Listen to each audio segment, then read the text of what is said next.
எல்லாம் சந்தோஷமாக இருக்கிறீங்களோ? கரங்களை நீடுங்க. அல்லேலூயா. ஆமென். இந்த அருமையான காலை நேரத்தில் ஆண்டவராக இயேசு கிறிஸ்துவின் நாமத்தில் உங்களை அன்போடு கூட வாழ்த்தி நான் வரவேற்கிறேன். அல்லேலூயா. இன்றைக்கு நான் கொண்டு வந்த செய்தி என்னவென்றால், அதாவது ஆங்கிலத்தில் எழுதியிருக்கு அப்படின்னா, மணி ஓர் அஃபெக்ஷன், பணமாக பாசமாக. அல்லேலூயா. நீங்கள் பழையத்துக்கு போயிடாங்க, பணமாக பாசம் பண்ணுறது, பணமாக பாசமாக. அல்லேலூயா. நாங்கள் வாசிப்போம். யோவான் 12ஆம் அதிகாரம் 1 6 வரை உள்ள வசனங்களை வாசிப்போம். யோவான் 12ஆம் அதிகாரம் 1 6 வரை உள்ள வசனங்களை வாசிக்க கேட்போம்.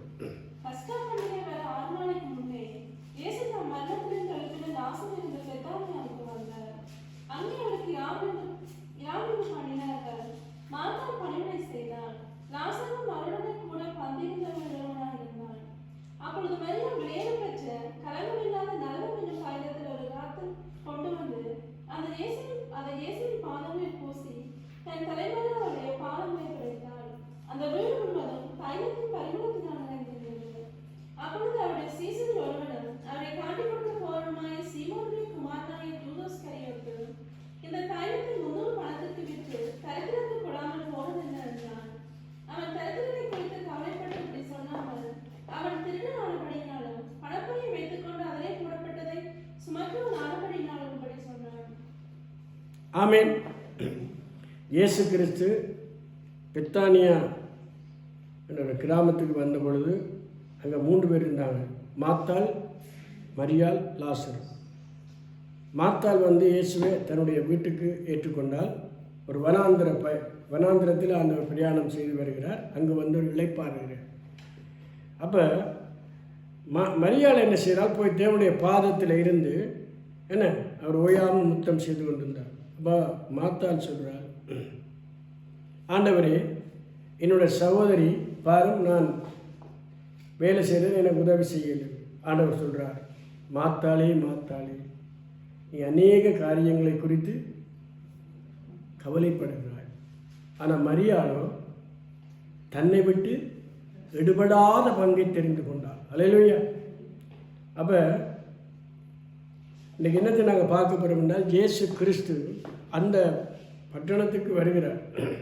வரமுந்தி அங்கே நடந்தால் லாசரு மரித்து அடக்கம் பண்ணப்பட்டிருந்த பொழுது இயேசு அவனை உயிரோடு எழுப்பினவர். அப்போ அந்த கிராமத்துக்கு வரும் பொழுது, ஒரு வீட்டில் இருக்கும் பொழுது, மரியாள் என்ன செய்கிறாவாம், வெளியேற பெற்ற நளதம் என்னும் தைலத்தை கொண்டு வந்து இயேசு கிறிஸ்துடைய பாதத்திலே ஊற்றி அவரை வணங்கி அவரை ஆராதித்து அவருக்கு கனம் கொடுத்தார். அதை நாங்கள் இப்போ பார்க்குறோம். அப்போ அவளுடைய பாசம், அந்த மரியாளுடைய பாசம் இந்த உலகத்தில் இன்றைக்கும் இருக்க வேண்டும் என்று ஆண்டவர் விரும்புகிறார். அல்லேலூயா. அதான் ஆண்டவர் சொன்னார். எப்படி என்றால், யூதாஸ் சொன்னான், இதை விற்று 300 பணத்துக்கு கொடுக்கலாம் என்ற பொழுது இயேசு சொன்னார், அவளை விட்டுவிடு. இவள் செய்கிறது என்னுடைய சுவிசேஷம் எங்கெல்லாம் அறிவிக்கப்படுமோ அங்கே நினைவு கூறப்படும். அல்லேலூயா. அப்போ ஆண்டவர் சொன்ன அந்த தன்னுடைய திருவிருந்து பந்தியில் சொன்னார்ல, என்னை நினைவு கூறுங்கள் என்று, அதே போல் இவளையும் நீங்கள் நினைவு கூறுங்கள் என்றார். அப்போ கிறிஸ்தவ பிள்ளைகள் செய்கிற ஒவ்வொரு காரியமும் இந்த உலகத்துக்கு ஒரு வெளிச்சமாக இருக்கும். அல்லேலூயா. அப்போ கிறிஸ்தவர்களை ஆண்டவர் என்னதுக்கு அடையாளமாக வச்சுக்கிறாராம், தன்னுடைய சுவிசேஷத்தின் நிமித்தமாக எங்கு சொல்லப்பட்டாலும் அவர்கள் ஒவ்வொருவரும் இந்த மரியாளை போல சாட்சியாக இருக்க வேண்டும். அல்லேலூயா. அதை நாங்கள் பார்க்க போகிறோம். மரியாள் எவ்வளவு பணத்தை செலவழித்தால், அவருடைய தைலத்துக்கு என்ன பெறுமதி, யூதாஸ் கரியோத்து இயேசு எவ்வளவு இயேசுவை காட்டி கொடுக்க எவ்வளவு பணம் வாங்கினான், அந்த பணத்துக்கு என்ன நடந்தது, இந்த மரியாளுடைய பணத்துக்கு என்ன நடந்தது, இவைகளை குறித்து நான் அலசி ஆராயும் பொழுது அது எங்களுக்கு ஒரு ஆசீர்வாதமாக இருக்குது. நான் கண்களை மூடி நான் ஜெபம் பண்ணோம். இயேசு இயேசு இயேசு என்ற நாமம் வாழ்வில் துருகம். இயேசு இயேசு இயேசு என்ற நாமம் வாழ்வில் துருகம். சிலுவை சிலுவை சிலுவை அதுவே வாழ்வின் தஞ்சம். இயேசு இயேசு இயேசு.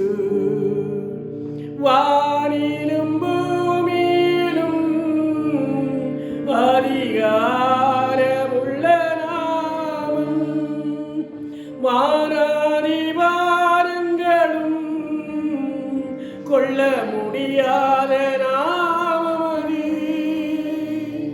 வானோர் பூதலத்தோர் பூமியின் கீழோர் முழங்கால்கள் முடங்குமதில்.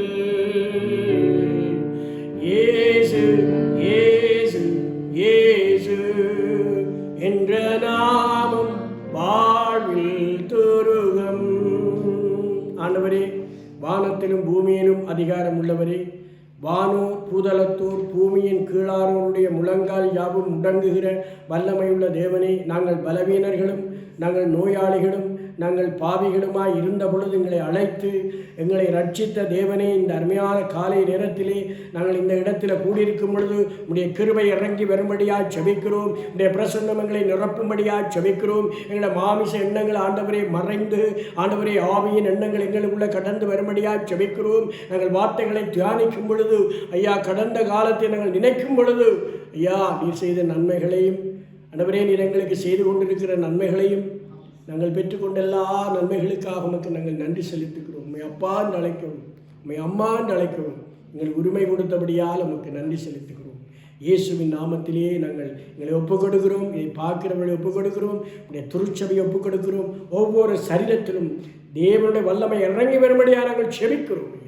அன்னைக்கு மரியாள் அந்த நலனம் என்ற தைலத்தை உடைத்த பொழுது அந்த வீடு முழுவதும் ஆண்டவரை வாசனை வீசியது போல இப்பொழுதும் நாங்கள் இந்த இடத்திலே உம்மை துதித்து எங்களுடைய இருதயத்தை உடைக்கும் பொழுது, எங்களுடைய இருதயத்தில் இருந்து உடைய ஆண்டவரே எங்களுடைய அன்பை நமக்கு வெளிப்படுத்தும் பொழுது இந்த இடம் முழுவதும் பிரசன்னத்தால் நிரப்பப்படும்படியாக நாங்கள் செபிக்கிறோம்.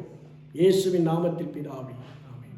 நாங்கள் ஏதோ சபை கூடுகிற இல்லை, சபையில் வரும்பொழுது நாம் தேவனை துதிக்கும் பொழுது அவருடைய வாசனை வீசும். அல்லேலூயா. அது ஒரு அபிஷேகம். ஆமென். இப்போ நீங்கள் பார்த்தீங்கன்னா இந்த நலனம் என்ற தைலம் இருக்குல்ல, அது ஒரு மலையிலேருந்து எடுத்துக்கொண்டு வருவோம்.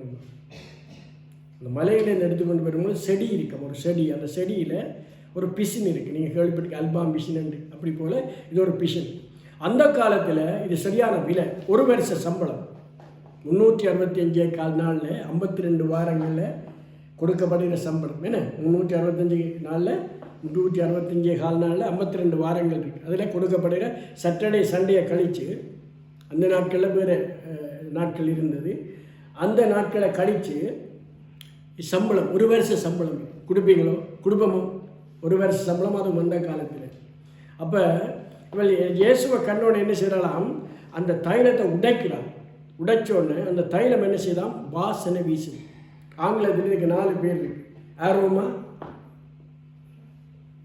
ஃப்ரெக்ரன்சின்னு சொல்லுவாங்க. ஃப்ரெக்ரன்சி என்றால் அது ஒரு வாசனை. அடுத்தது இதைத்தான் நாங்கள் சொல்கிறோம் பர்ஃப்யூம்.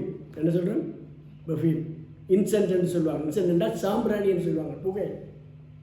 இதெல்லாம் இதுக்குள்ளே அடங்குது. இந்த பர்ஃப்யூம்னு சொல்லுவாங்க, அதுக்குள்ளே அடங்குது என்றால் வாசனை வீசுமா.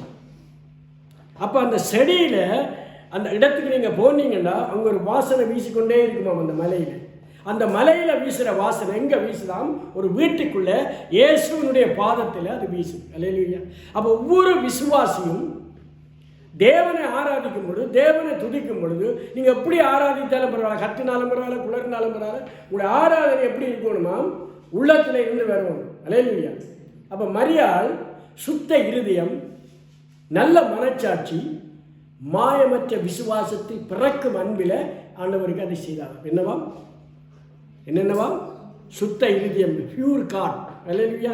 சுத்த இருதயம், குட் கான்சியன்ஸ் எழுதியிருக்கு. அல்லேலூயா. அப்போ அந்த விசுவாசத்தில் ஃபெய்த் அண்ட் லவ், அதாவது சொல்லுவாங்க the true love last for எவர்னு சொல்லுவாங்க. உண்மையான அன்பு என்ன செய்யுமா, கடைசி வரைக்கும் நிலைத்திருக்குமா. அப்போ ஆண்டவர் சொல்கிறார், இவள் என்னுடைய அடக்கத்துக்கு நினைவு கூறுகிறாள். அல்லேலூயா. அப்போ மரியாளுடைய அந்த நிறைய விஷயங்களால் இருக்குது. மரியாதை கட்சி ஒரு பெரிய லிஸ்ட் இருக்குது. அவள் என்ன செய்தால், எப்படி செய்தால், என்னத்தை கொண்டால், அவளுடைய விலை. அதாவது அது ஒரு ராத்தல் என்ன, ஒரு ராத்தல் அரை லிட்டர். அந்த கணக்கு பார்த்தீங்கன்னா ஒரு ராத்தல் அரை லிட்டருக்கு வருது. அரை லிட்டர்ன்னுக்கு ஆண்டவராக இயேசு கிறிஸ்து மரித்து அங்கே கல்லறைக்கு போக முந்தி அவருக்கு 100 ராத்தல் இந்த வெள்ளப்பூளம் அவருடைய பாதத்தில் ஊற்றப்பட்டார். 100 ராத்தல் அவ்வளோ கணக்கு பாருங்கள். டிவிடியா மேலே அறையண்டா அவ்வளோ 49 சுத்தம் வருது இல்லை ஏன்னா நீ கால்குலேட்டரோட இருக்கணும். நான் கணக்கு சொல்லி என்ன செய்யணும், ஒரு ராத்தல் என்றால் அரை லிட்டர். எவ்வளவு, ஒரு ராத்தல் என்றால் அரை லிட்டர் கன்வெர்ட் பண்ணுறது என்ன. அப்போ 100 ராத்தல் என்றால் 49 சொச்சம் 40. அப்போ நீங்கள் 45 சொச்சம். அப்போ நீங்கள் கணக்கு பார்த்தீங்கள் அவ்வளோ உழவு பெரிய அன்பை செலுத்தி இருக்கிறார். அதான் சொன்னேன், 1 தீமோத்தேயு 1:5 தான் எழுதியிருக்கு. நீங்கள் எடுக்க வேண்டாம், நீங்கள் எடுத்து எழுதி வச்சுருக்கோம். அதில் என்ன எழுதியிருக்கென்றால், கற்பனையின் பொருள் என்னவெனில் சுத்த இருதயத்திலும் நல்ல மனச்சாட்சியிலும் அன்பென்று சொல்லல, மாயமற்ற விசுவாசத்தில் பிறக்கும் அன்பு. என்ன எழுதியிருக்கு சொல்லுங்க. இன்றைக்கு அந்த அன்பை தேடினாலும் கிடையாது. நீங்கள் தேடி போனீங்கன்னா அன்பு இருக்கும், அது காணல் நீராக போயிடும். அன்பு காணல் நீராக போயிடும். அன்றைக்கு அந்த மரியாதை ஆண்டவர் கனப்படுத்தினார். அல்லேலூயா. அப்போ அவள் என்ன செய்தாலாம், தன்னிடத்தில் இருந்ததை கொடுத்து, தன்னுடைய ஒரு வருஷ சம்பளத்தை கொடுத்து, அதை விலையேறப்பெற்ற நடனம் என்ற அந்த தைலத்தை ஊற்றி இயேசுடைய பாதத்தை என்ன செய்தாலாம், முத்தம் செய்தாலாம். காரணம் என்னவென்றால் அவ்வளோ அன்பு விளங்குது. அப்போ தான் சொல்கிறார், விடு, அவள் தன்னை விட்டு எடுபடாத நல்ல பங்கை தெரிந்து கொண்டாள். என்னுடைய சுவிசேஷம் எங்கெல்லாம் அறிவிக்கப்படுதோ இது எல்லாருக்கும் என்ன செய்யப்படுமாம், நினைக்கப்படும். ஏனென்றால் இப்படி ஒரு அன்போடு கூடத்தான் நாங்கள் அந்த சுவிசேஷத்தை அறிவிக்க வேணுமாம், சுவிசேஷத்தை கேட்க வேணும். அல்லேலூயா. இப்போ நீங்கள் மத்தேயு 26ஆம் அதிகாரம் 21லேருந்து 25 மட்டும் வாசிங்க, கவனமாக கேளுங்க. மத்தேயு 26, 25லேருந்து 21லேருந்து 25 மட்டும். இது இயேசு கிறிஸ்து அந்த இடத்துல அவர் திருவிருந்துக்கு ஆயத்தப்படும் பொழுதும் அங்கே மரியாள் அந்த பரிமள தைலத்தை ஊற்றின கதை இந்த யோவான் 12ஆம் அதிகாரத்திலும் மத்தேயு 26ஆம் அதிகாரத்திலும் கொண்டுதான் அந்த சம்பவத்தை தான் எழுதியிருக்கு. அப்போ அங்கே யூதாஸ் நிற்கிறார். யாரது? யூதாஸ். அப்போ யோவான் சுவிசேஷம் 12ஆம் அதிகாரத்தில் மரியாதை குறித்தும் அவருடைய செய்கைகளை குறித்தும் அவருடைய அன்பை குறித்தும் எழுதியிருக்கு. இப்போ நாங்கள் வாசிக்கிறது என்னென்றால் மத்தேயு 26ஆம் அதிகாரத்தில் 21லேருந்து 25 மட்டும் வாசிங்க.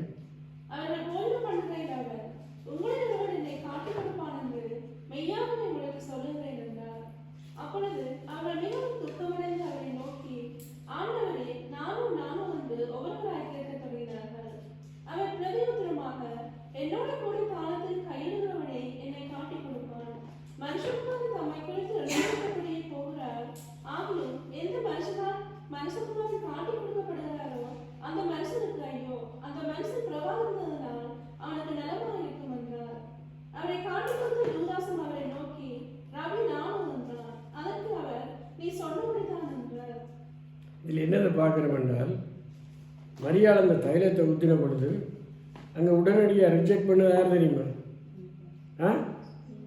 யூதாஸ். அவன் சொல்கிறான், இதை விற்று 300 பணத்துக்கு கொடுக்கலாம். ஆனால் இவன் என்ன செய்யறான், ஒரு அவுட்டையில் வச்சுட்டு வந்துட்டான் 30 வெள்ளிக்காசுக்கு.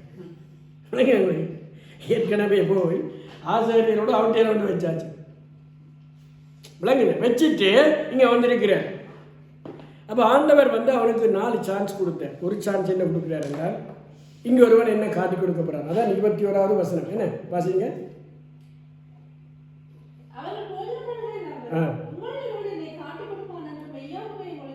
ஆண்டவர் யூதாஸ் இந்த பேரை சொல்ல இல்லைன்னு அவனுக்கு ஒரு ப்ரிஃபரன்ஸ் கொடுக்குறார். முதலிடம் என்ன, அவனுக்கு ஒரு எக்ஸ்கியூஸ் கொடுக்குறார். நான் மன்னிச்சு விட்டன், நீதானால் ஆனால் அவற்றை பேர் சொல்லல, கௌரவப்படுத்துறேன். 2வது வாசகம் 22ல்.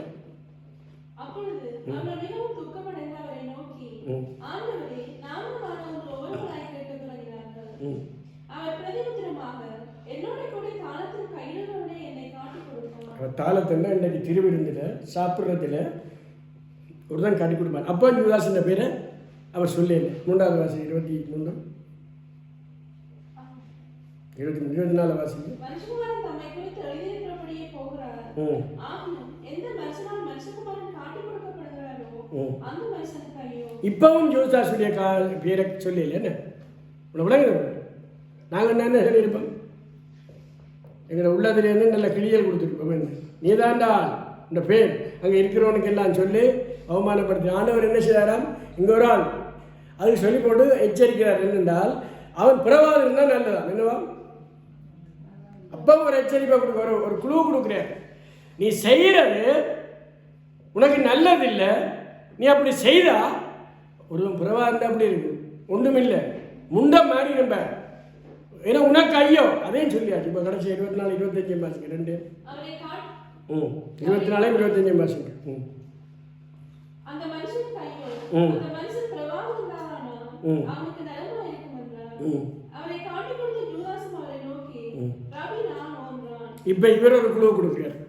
இந்த விலகை அவருக்கு தானாகவே மாட்டிக்கொள்கிறார். வேதத்தை வாசிக்கும் பொழுது எழுதி வாசிக்கணும். என்னோட நீ வீட்டை வந்து இவ்வளோ கொட்டு விடாங்க திருப்பி நான் பார்ப்பேன். என்றால் சும்மா வாசிக்கக்கூடாது, எழுதி வாசிக்கணும்.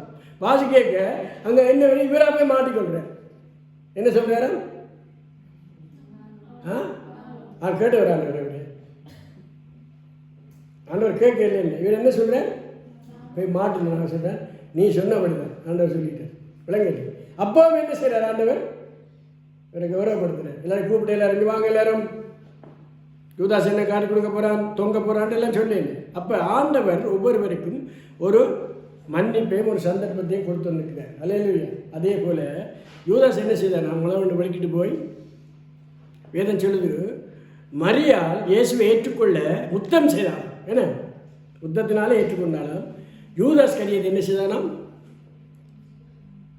காட்டி கொடுப்பதற்கு முத்தம் செய்தார். அல்லேலூயா. அப்போ ஆண்டவர் கேட்கிறார் யூதாஸை பார்த்து, யூதாஸை நீ ஏற்றுக்கொள்ளுவதற்கு செய்ய வேண்டிய முத்தத்தை காட்டி கொடுவதற்கு செய்கிறார். ஏன்னா வேதம் சொல்லுது அவனுடைய கையில் எப்போ பணம் இருக்குமா. இப்போ ஏன் ஆண்டவரை மறுதளிச்சார்ன்றதில் நீங்கள் வாட்சி பார்த்து ஆராய்ச்சி பார்த்தீங்கன்னா ஒரு நாள் கூட அவன் இயேசுவோட இருக்கைக்கு அவரை தேவகுமார் என்று சொன்னது கிடையாது. வேதத்தை புழுக வாட்சி பார்த்தேன். யூதாசுடைய கதையில் வாட்சி பார்த்தீங்கன்னா அவரை இயேசுவை தேவன் என்று சொன்னதே கிடையாது, இல்லை தேவகுமார் என்று சொன்னது கிடையாது. இவன் எப்போ ஆண்டவர் எப்படி அழைப்பான்னு சொல்லுவாங்க, இயேசுவை யூதாஸ் எப்படி அழைப்பார் யோசிச்சு பாருங்க. எப்படி அழைப்பார், கெச்சமன்ன தோட்டத்தில் வந்து எப்படி கூப்பிட்டார், ரபி என்ன போதகர். அவர் என்ன நினைச்சார், இவர் ஒரு போதகர் தான், இவர் ஒரு ப்ரீச்சர் தான், அவ்வளோதான். இவருக்கு ப்ரீச்சிங் பண்ண தான் தெரியும். அப்போ இப்படி ப்ரீச்சிங் பண்ணி நல்லா இருக்குது. ஆனால் இவரை காட்டி கொடுத்தா எனக்கு 30 வெள்ளி காசு விளங்குறவங்க. அப்போ அவன் என்ன செய்கிறானாம், இயேசுவோட தெரியும் பொழுது அவனை கையில் பணப்பை இருக்கு. அவன் கள்ளனாக இருந்தபடியால் அவன் இதே யோசிச்சு கொண்டே இருப்பான். அப்போ அங்கே பார்த்தீங்கன்னா அந்த வீட்டில் இவன் தான் அந்த விலையை சொல்கிறான். இப்போ நான் அதில் கணக்கு பார்த்தேன், இலங்கை காசை விட இந்தியா காசு அது இப்போல்லாம் சொல்லிடலாம், நேரம் இல்லை. ஆனால் பார்த்தேன் 30 வெள்ளி காசை போட்டு கூகுளில் அடித்து பார்த்தேன். இப்படி அடிச்சு வந்துங்க. நான் முடியப்புறம் அடிக்கிற நேற்று ஒரு ஆள் கேட்குற ரயில், நீ நல்ல விஷயம் எல்லாம் கேட்குற, நீ யார் டீச்சரா அல்லாடி படிக்க போறியா இல்லை டெஸ்ட் எழுத போறியான்னு கேட்குறேன். நான் அப்படி மூடி வச்சுட்டேன். பிறகு அவன் டைப் பண்ணி விட்டால் கேட்டேன், இப்படி தான் கேட்டேன், 30 வெள்ளி காசை விட வேணும் இலங்கை காசு. அவன் எல்லாம் சொன்னான். சொல்லி போட்டு கேட்குறான், நீ யார் கன விஷயம் என்ன கேட்குறான். அப்படி தான் கேட்குறான். கேட்டுட்டு சொல்கிறான், நீ டீச்சரா அல்லாடி நீ இந்த பொது வழியெல்லாம் செய்ய என்ன செய்கிற, அக்கன் அடிச்சு மூடி விட்டே போச்சு. அவன் ஆரோக்கியம் அறிவிச்சு விட்டாருன்னா வீட்டை வந்துடுவாங்க. இல்லை அப்படித்தான் நான் பார்க்குறேன். படித்ததும் இருக்குது. இதில் என்னென்றால் இப்போ சில விஷயங்களை நாங்கள் வெளியில் கொண்டு வரும்போது அது உண்மைத்துவமாக இருக்கணும். என்ன சும்மா நின்று எல்லாம் எங்களுக்கு தெரியுமென்னு சொல்லக்கூடாது. அதில் இப்போ நீங்கள் ஒரு பாட்டு கேட்டீங்க தெரியுமே, உண்மை வாழ்த்தி பாடு ஒரு பாட்டு இருக்குல்ல, இந்த பாட்டு நான் எழுதி நான் டியூனெல்லாம் போட்டு ஒரு சிஸ்டர்கிட்ட ஸ்டூடியோ உள்ளே கிடைக்கிறான். அப்போ அந்த ஸ்டூடியோ வேறு எங்கட ஒகஸ்டின் ஜோரியர் பாஸ்டர் இந்த பிரதர், அப்போ நான் பிரதர் நீங்கள் இந்த சிஸ்டருக்கு இந்த பாட்டை சொல்லிக் கொடுங்க டியூனே. நான் சொல்லிக் கொடுத்துட்டு நான் வெளியில் இருக்கிறேன் பாடுறேன். உண்டன் வாக்கு இந்த உண்டன் வாத்துக்கள் எல்லாம் அந்த பாடுறான். என்னது வாத்துக்கள்னு பாடுறான். நான் டக்குன்னு எனக்கு வாத்துன்னு கேட்குது. நான் அவரை கூப்பிட்டு சொன்னேன் அவருக்கு. அப்போ அந்த அவர் சொல்ல அம்மா நில்லம்மா. அப்போ அவன் யோசிக்கிறேன்.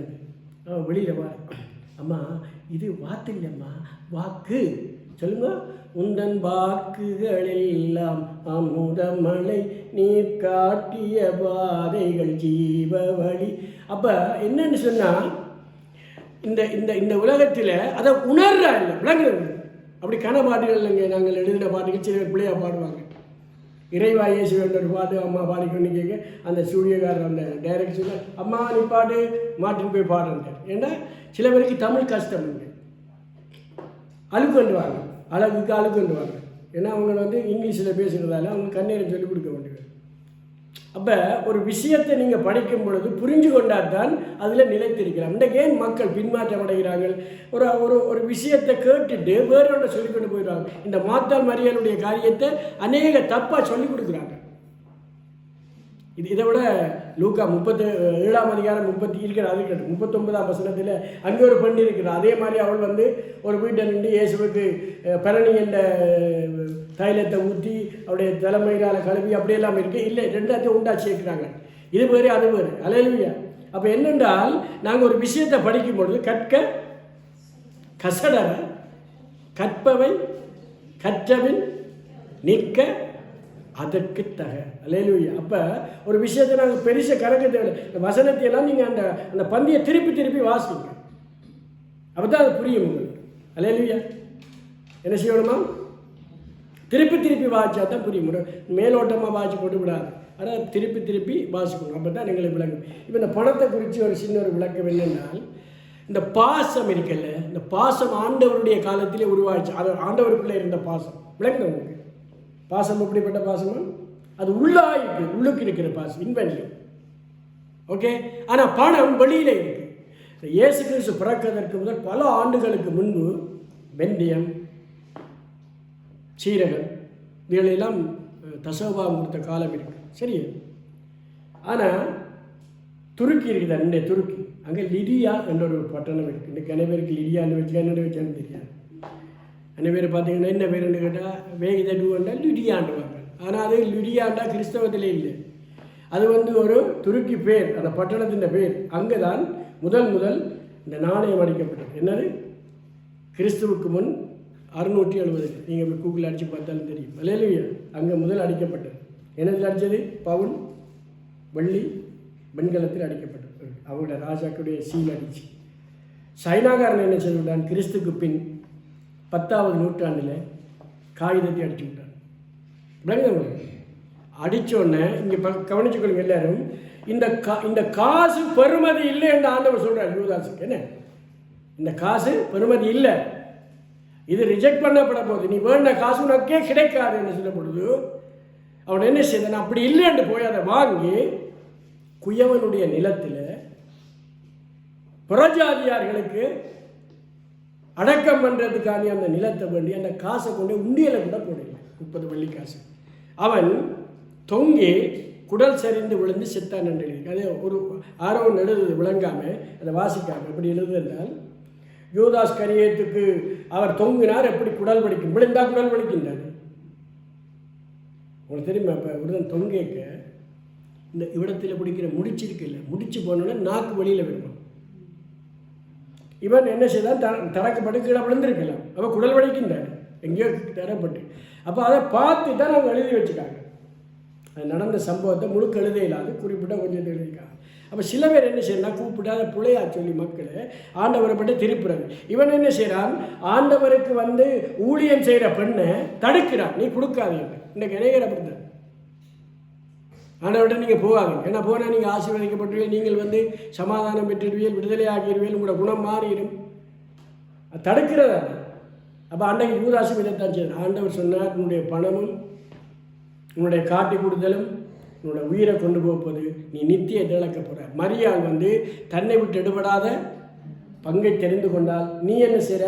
நித்தியத்தை இழக்க போகிறான்னு சொன்ன. 1972ஆம் ஆண்டு. உங்களுக்கு தெரியும், நீங்கள் பிறந்திருக்க மாட்டீங்க சிலர். அது ஒரு பழைய காரியம்னு சொல்லுவீங்க, ஒன்ஸ் அப்பான் டைம்னு சொல்லுவீங்க. 72ஆம் ஆண்டு நிதியமைச்சராக இருந்த என் பெரியராண்டவர், ஃபைனான்ஸ் மினிஸ்டர், என்ன செய்தால் தெரியுமா? 50 ரூபாய் 100 ரூபாய் செல்லாத வீரவோட ஆரம்பிச்சுட்டார்.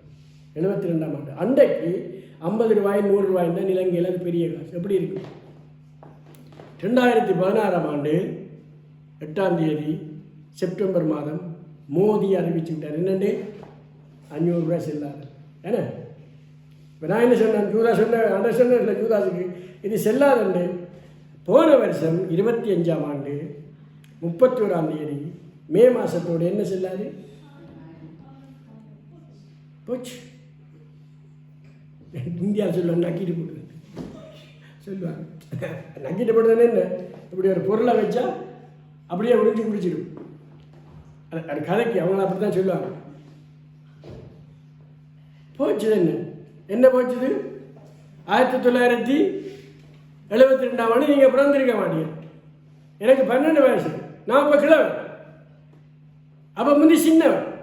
கேள்விப்படுறேன் இனி 50 100 எங்கே இருந்தால் தான் நான் பயப்படுவேன். ஆனால் பெரிய பெரிய பணக்காரர் எல்லாம் சரி. இந்த 3 விஷயத்தை மேல் இந்த அரசாங்கங்கள் செய்தென்றால், ஒன்று கள்ள நோட்டு, என்னவா கள்ள நோட்டு. 2வது கருப்பு பணம். எதுன கருப்பு பணம். அப்போ இந்த 2ஐ விட முக்கியமானது என்னன்னு தெரியுமா, கையூட்டுண்டா என்னன்னு தெரியுமோ, பிரைபரி. என்னது லஞ்சம். இந்த 3ஐயும் தடுக்கிறதுக்கு அரசாங்கம் அப்படி எல்லாம், அரசாங்கம் என்ன பெரிய பேங்குகள் அவங்களாம் பெரிய ஜென்ரல் பேங்கெல்லாம் யோசிச்சு அந்த பிரதமரோட ஃபைனான்ஸ் மினிஸ்டரோட அதுக்கு நிறைய ஆட்கள் இருந்து யோசிப்பாங்க. இந்த காசை நிப்பாட்டினா என்ன நடக்கும், இந்த இந்த இந்த பணத்தால் எவ்வளோ நஷ்டம் பெறும், எவ்வளோ லாபம் பெறும், அரசாங்கத்துக்கு எவ்வளோ லாபம்னு சொல்லி பார்த்துட்டு தான் அதை கொண்டு வருவாங்க சட்டத்தை. விளங்குது? அப்போ இந்த 3 காரணத்துக்காக அவங்க என்ன செய்கிறாங்க, பணத்தை செல்லாதுன்றாங்க. யூதாசுடைய பணம் 30 வெள்ளிக்காசு செல்ல இல்லை. அல்லேலூயா. அப்போ நாங்கள் என்னதை படிக்கிறோம் என்றால், இயேசுவுக்கு அவள் தன்னுடைய வாழ்நாளில் சேகரித்து வைத்த அந்த நளதம் என்ற தைலத்தை ஒரு ஒரு கட்டுரையாளர் எழுதியிருக்க, அந்த வீடு மட்டும் இல்லையா, கிட்டத்தட்ட இந்த சின்ன கிராமமே மணக்குமா, அவ்வளோ வாசமாக அது. விளங்குது? இப்போ நீங்கள் பார்த்தீங்கன்னா இந்த உலகத்திலேயே இந்த பெர்ஃப்யூம் பாவிக்கிற ஆட்கள் இவங்க தெரியுமா, யார் பாவிப்பாங்க, அரேபியர்கள்.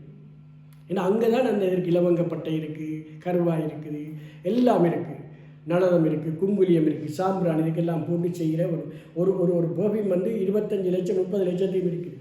சும்மா தொட்டிக்குன்னா காணும்.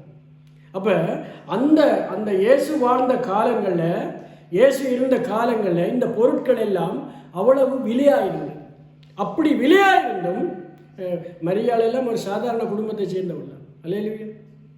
ஆண்டவர் ஒரு நாள் அந்த பட்டணத்தால் போகும் பொழுது களைச்சு இங்கே வந்துட்டார், அவனுக்கு வரவேற்றாங்க. விளங்க? அப்போ இயேசுதான் ஒரு பாட்டு பாடுவோம், இயேசு வந்த வீட்டிலே சந்தோஷமே இருக்குன்னு பாடுறேன் முந்தி பாடினேன். அதையெல்லாம் வச்சு தான் அந்த பாட்டு எழுதினார். அப்போ இந்த பணம் எங்களுக்கு என்னதுக்கு தேவையாம், இயேசுவை மகிமைப்படுத்தி அவரிடத்திலேருந்து நல்ல மதிப்பு பெற தேவை. அல்லது இந்த பண ஆசை என்ன செய்யுமா, எல்லா தீமைக்கும் எங்கே எழுதியிருக்கு, அப்புறம் யோசிப்போம். 1 தீமையத்தை ஆரம்பத்தில் எழுதியிருக்கேன்னு நீங்கள் கண்டவிட கேட்டு நாங்கள் என்ன செய்கிறோம், நீங்கள் சொன்னால் நான் என்ன செய்கிறேன், அப்படிலாம் கேட்கக்கூடாது. அப்போ பண ஆசை எல்லா தீமைக்கும் வேறாயிருக்கிறோம். என்ன வேறுக்கா, என்ன வேறுக்கா, வேறாயிருக்கு. வேறு என்ன அடியில் போய் ரூட் என்ன அங்கே இருந்து வந்து என்ன தண்டாகி செடியாகி கொடியாகி புல்லாகி பூவாகி இங்கே எழுதாங்க சொல்லுவாங்க. அப்போ இப்போ கவனிச்சுக்கொள்ளுங்க, இந்த வேர் இருக்கല്ലോ, அந்த வேர் தான் அந்த மரம். என்ன வேர் தான் அந்த மரம். அப்போ பண ஆசை என்ன இருக்கா, எல்லாத்தையுமே பேர் இருக்கு. ஆனால் பணம் எல்லாத்துக்கும் நன்மையாக இருக்கும். ஆனால் எந்த இடத்துல நாங்கள் பாவிக்கணுமா, இப்போ நீங்கள் உண்மையாக கடைசி நான் சொல்லுங்கள், உண்மையாக அங்கிட்டு ஒரு 25 லட்சம் கிடக்கு, நீங்கள் போய்ட்ட வச்சிருப்பீங்க. பேங்கில் அழகாக ஒரு பெட்டிக்கு பணத்து இருக்கும். என்ன ஒரு பெட்டிக்கில் அது பூட்டி இருக்கும். அந்த பணத்துக்கு ஒரு பூட்டு இருக்கும். அதுக்கு பின்னுக்கு ஒரு செக்யூரிட்டி இருப்பார். அவரை கண்காணிப்பதற்கு ஒரு சிசிடிவி கேமரா இருக்கும். ஆனால் அந்த மண்டபத்துக்குள்ள ஆக்கள் நுழையாமல் ஒரு பெரிய செக்யூரிட்டி இருப்பார். அங்கே ஒரு எல்லாம் இருக்கு. யாருக்கு? காசுக்கு. எங்களுக்கு அப்படி செக்யூரிட்டி இருக்கு, சாத்தி விட்டு போயிடுவாங்க. நாங்கள் போனாலே செக்யூரிட்டி எங்களை சாத்தி விட்டுருவாங்க. ஆனால் நான் சொல்கிறேன், ஐயா எந்த பணம் அங்கே இருக்கு ஐயா, நோ ப்ரூவ் பண்ணணும். அப்போ யாருக்கு மரியாதை? பணத்துக்கிட்ட மரியாதை. நல்லா யோசிச்சு பாருங்க. ஆண்டவர் எவ்வளோ அழகாக யூதாசுக்கு சொல்கிறார், நீ 30 வெள்ளி காசை வேண்டி என்ன காட்டி கொடுத்துட்டு நீ நித்தியத்தை இழக்க போகிறாய். அது மாதிரி தான் அப்போஸ்தலர் எழுதியிருக்கு, அவன் தனக்குரிய இடத்துக்கு போனான். நம்ம என்னவா? அப்போ நாங்கள் கிறிஸ்தவர்கள் என்ன இதில் நாங்கள் வாசிக்கணும் என்றால், நாங்கள் வாசிக்கும் பொழுது அதை நாங்கள் என்னவா அனலைஸ் பண்ணி பார்க்கணும். என்ன இது எப்படி இருக்குது, இவர் எப்படி இருக்கிறார், இவர் எப்படிப்பட்டவர், அவருடைய குணாதிசயம் என்னத்துக்காக இவர் இப்படி செய்தார், ஏன் ஆண்டவர் இவரை கௌரவப்படுத்தினார், இந்த பெண் யார், இந்த பெண் எவ்வளவு ஒரு தகுதி உள்ளவள், பணக்காரியா ஏழையா, என்னதுக்காக தன்னுடைய சொத்து எல்லாம் ஆண்டவருக்கு கொண்டு, அவருடைய சொத்து அது இல்லையா. யூதாசுடைய 30 வெள்ளி காசு 4 மாத சம்பளம். எவ்வளவு? இவளுடைய சம்பளம் 1 வருஷம். அப்போ 2 பேருக்கும் உள்ள ஒரு வித்தியாசம் என்னவென்றால், அந்த அன்பு இருக்கிட்டார். நான் சொன்னேன், the true love last for எவர்னு சொல்லுவாங்க. ஒரு உண்மையான அன்பு என்ன செய்யுமா, கடைசி வரைக்கும் அது நிலைக்குமா. அல்லேலூயா. அப்போ நாம் இயேசுவிலே அன்பு வைத்தால் சகலதையும் தாங்கும், சகலதையும் சகிக்கும், சகலதையும் விசுவாசிக்கும், அன்புக்கு பொறாமை இல்லை, அன்பு தன்னை புகழாது, என்ன இருமாப்பாயிராது, தற்பொழிவை நாட்டாதுன்னு ஒரு விதே இருக்குதுன்னு. அப்போ அன்பை அந்த மரியாதை வெளிப்படுத்துகிறபடியால் இன்றைக்கி உங்களுக்கு தெரியும், ஒரு ஊழியக்காரனுடைய பேர் வருது இல்லை, பெரிய ஊழியக்காரன் என்ன பேர் நீ அடிக்கடி சொல்லுவேன், பில்லிக்கிறேன். அவர் இந்த பெரிய பெரிய வசனங்கள் எல்லாம் சொல்ல மாட்டேன். மரியாள், மாத்தாள், லாசரு, அடுத்தது யாரெல்லாம் சின்ன சின்ன ஊழியர் அவைகளை பற்றி சொல்லித்தான் மில்லியன் கணக்கில் அவளை அரைச்சி பண்ண அமெரிக்காவில். அல்லேலூயா. அப்போ நாங்கள் இந்த இடத்துல எல்லாம் படிப்படியை படிப்பிச்சு இருந்தெல்லாம் பாய்ச்சி போட்டு வந்தால் சனம் பேசாமல் போயிடும். நான் உண்மையாக ஒரு கிழமையாக வாசிக்கிறேன், ஜெபிக்கிறேன், சோத்திரம் சொல்கிறேன். உங்களுக்கு நீங்கள் எவ்வளோத்துல வேலையை போறீங்களே தெரியாது. அல்லேலூயா. அது உங்களுக்குள்ள பலன் தான் நல்லது. என்ன அல்லேலூயா. நான் உங்களுக்கு என்ன விதைக்கிறேன், நான் சோவன், என்னதான் சீட்டை விதைக்கிறேன். வசனம் ஒரு வசனம் விதை உங்களுக்கு விதைச்சிருக்கிறேன். நீங்கள் தான் என்ன செய்யணும், 100, 60, 30 பலன் கொடுக்கணும். 30, 60, 100 இல்லை. ஆண்டவருடைய கணக்கு என்னவா, 100, 60, 30. அல்லேலூயா. ஆகவே நீங்கள் மரியாதை போல ஆண்டவருக்கு சேவை செய்யுங்கள். இருதயத்திலிருந்து கொடுங்கள். யூதாசை போல நீங்கள் என்ன செய்யுங்க, செய்யாதீங்க. கண்களை விட்டு நான் ஜெபம் பண்ணுவோம். அன்பு நெடிய